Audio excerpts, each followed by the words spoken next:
So let's now try and make sense of this. Wilfred Bungei is here with us, the retired athlete, as well Jackie Lebo. But first, let's start with Evelyn Watta in Rio de Janeiro. The Cabinet Secretary, Hassan Wario, has been talking about this. Evelyn, what did she say? What did he say? Thank you, Larry. Wario was very categorical that he read malice in the whole thing. He said the timing of the allegations, just a few days before the athletics competition starts next week at the Olympic Stadium, is very suspect, to use his exact words. He says he believes there are people out there who don't want to see Kenya competing at the Olympics, and they've been trying different things, and he feels that this is one of the things that the people who didn't mention who they are have been trying to work around to just keep Kenya out of Rio. All right, so the timing of this is suspect, Jackie. That's what the Cabinet Secretary has repeated again. Yes. Do you agree? I agree, definitely, because they did the investigation earlier in the year and they released some materials about a few weeks ago. Why didn't they release all of it? They're releasing it bit by bit to milk the ratings, because every time they release, there's a big press, everybody covers the story. If you look, everybody, all media all around the globe has covered the story. So they want to milk this, and to me that's, unethical at this point. But there's a video recording in which this manager allegedly asks for a bribe or agrees £10,000. So they would say, the timing notwithstanding, there is actual evidence. Yes, release all the materials that you have. There's a law in place now. Let everybody be prosecuted. 3 people have already been prosecuted, the medics who are involved.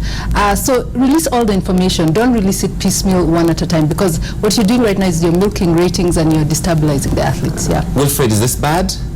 Absolutely, this is right, because the point is that the athletes are ready for the action, but when you find that already there's a lot of information regarding the allegations of bribery and doping issues, and by the time that we have athletes down there in Rio, we expect them to compete instead of thinking about what exactly has happened. And as Jackie says, when you get an information like that being released, already our athletes are going to be doubted as they compete.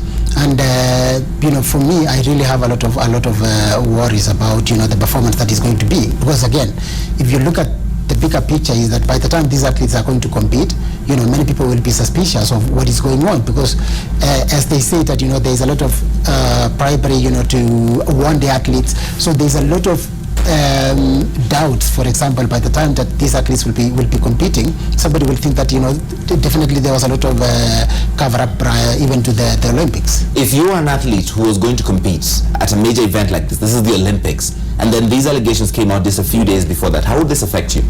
It does, as I said again, because the point is, as a professional athlete, you are so much focused on the competition and not worrying about what has happened, to the entire team, because again, as I said before, it is the entire team that is affected. I remember some time back, you would get some athletes who are already being suspected of doping, and the performance most of the time, affects them.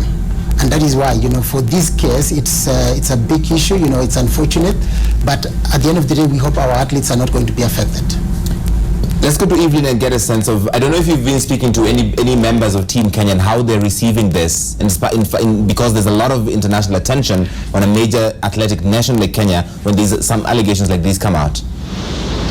First of all, I'd just like to pick on something Jackie said. I think the timing for the release of this report is actually very right, because this is the man who was in charge of athletics, the athletics team at the Olympics. So the only timing for them to release it was once he was confirmed as the head of delegation for Team Kenya. Yes. So as a journalist, I think I agree with them, because they were certainly concerned that the man who wanted to accept some money for doping cover-up is actually the one leading Team Kenya. So the timing, I think, is correct.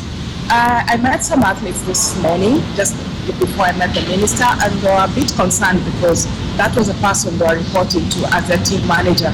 And they've always looked up to him because he also heads he's a regional AK chairman, so they are quite concerned with the allegations. But as we know Kenyans are resilient. We had the same issue hanging over us in Beijing at the World Championships, and that's the time when Kenya came out on top. And I think I agree to some extent with Wario that this is actually it's good so that it can keep them on toes, and they can prove to the world that Kenyans are the most tested and they can be able to dominate despite all the allegations hanging around them.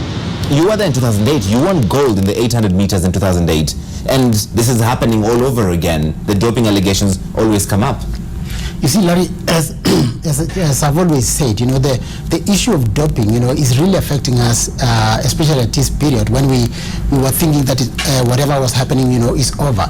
But again, you are looking at an event, and especially athletics, that has been there for the last 50 years. It's unfortunate that, this thing has happened because of, I would call few selfish athletes, who maybe have thought that the best thing to do is to be able to dope. Because initially, we didn't have, or most of the time, we never had issues like doping compared to some other countries that are always being suspicious. And that is why, in my opinion, is that we have a role to play as athletes, whereby, we should not have been suspected in the first place. Because if you look at the kind of athletes, we have more than 40 that has tested positive, and it's a very unfortunate thing that is happening in our country. Okay, the CS Rio says these 85 young men and women have trained incredibly hard and endured multiple drug tests for the opportunity to compete. In fact, the International Olympic Committee said a short while ago that Kenya is perhaps the most tested nation. And he also points out that in 2012, ARD published a similar story, and to date, none of these allegations have been substantiated. So are there any lessons, Jackie, from 2012? For us, we still have a credibility gap because we're being caught on the back foot every time the allegations. We just put the law in place. That law should have been put in place years ago. Our testing regime has just become strong now. Before we were doing urine testing, but blood testing has just been boosted now. So for us, it's credibility gap, because someone can always accuse you of doing something, but you have to be able to go and stand there and say, this is what I've done, this is why these accusations don't make sense. And that's what we're just starting to do. Yeah. How does this affect us internationally, Evelyn? Do people look at us and kind of suspect us, like Wilfred was saying? Certainly does. It's not a very good feeling to go into a competition with all this doubts hanging around you. But there's one thing I think that certainly prompted the whole report is that we were declared compliant just 3 days ago, if I'm not wrong. And I think the reporters were watching all this and saying, look, you're declaring a country that still has issues around them compliant. So what is Watta trying to say? And I think one thing that Rio said is that the push was to exclude Kenya from Rio. Right. That's why this is coming out now, because they're still trying to see whether Kenya can be stopped from competing properly even in the track and field event. Because that was the push before, for Kenya and Russia to be excluded. So there have been talks of this, and Rio said he is aware, the government is aware, that there are people who are trying to put around or do some things to get Kenya out at this stage. But he told me that it's too late to exclude Kenya from Rio at this point. So the only thing he said he needs to do is to talk to the athletes and the team officials to ensure that the team stays motivated and can be able to block out all the noises coming around, because even the athletes, if I remember well from the experience in Beijing, the only focus now when they come out to meet the press will be, are you clean? What do you feel about all these things? So certainly it's not a very good thing to be at, or not a very good position to be at as Team Kenya. But then, as I said before, Team Kenya is resilient, and let's see how they do this. We'll wait to see how they do. In fact, like you mentioned, maybe the plan might have been to lock Kenya out of this. Evelyn Watta for us in Rio de Janeiro with sportsnewsarena.com. She's a former NTV sports editor, so we're so glad to have her on our air today. But some other drama today, a new batch of athletes was going to Rio de Janeiro, and then Julius Yego, who's in javelin, probably one of our medal hopes, apparently did not have his ticket. And a few days ago, he said his coach did not have a ticket. So there seems to be drama after drama. Let's just listen to what Julius Yego said before he aborted his flight. Because remember when we had the opening of the camp in Eldoret, when the honorable member of parliament, who is also happens to be the marathon in the marathon team, Honorable Korir, did mention about the disappointment we were getting from the management. It was real, and it's very unfortunate. Some people just disappoint our government, and also the country. It's just few elements, and then we have to get rid of such people. We don't need to have them again. These people that they have to get rid of, is this somebody in NOC? Some people in NOC? Jackie, do you think? I think when NOC and AK were are supposed to work together, something happens every single time, because Beijing was handled by AK alone. Not to say that they're close to perfect, but when they seem to work together, something happens in terms of logistics. So I think they just need better logistics, to be honest. Yeah. Is that from the Athletics Kenya perspective or from the National Olympic Committee of Kenya? Because like you say, when they're trying to work together, there's always some disagreement or some balls are dropped. Yeah, they need to work together, but NOC is the one who handles the arrangements, so they need to just do a better job of this. Yeah. Wilfred. Well, Larry, let me tell you this, especially some of us that has been there for a long time, we have had a lot of issues, and I have always said that despite the fact that we have been competing very well, we have always had big challenges when it comes to Team Kenya. Because I remember, for example, in 2008, despite the fact that we performed very well, but prior to that we had so many issues. Unfortunately, most of the time, when the athletes come back and they have performed well, the challenges that they were having, is always swept under the carpet, and this is where the big problem is.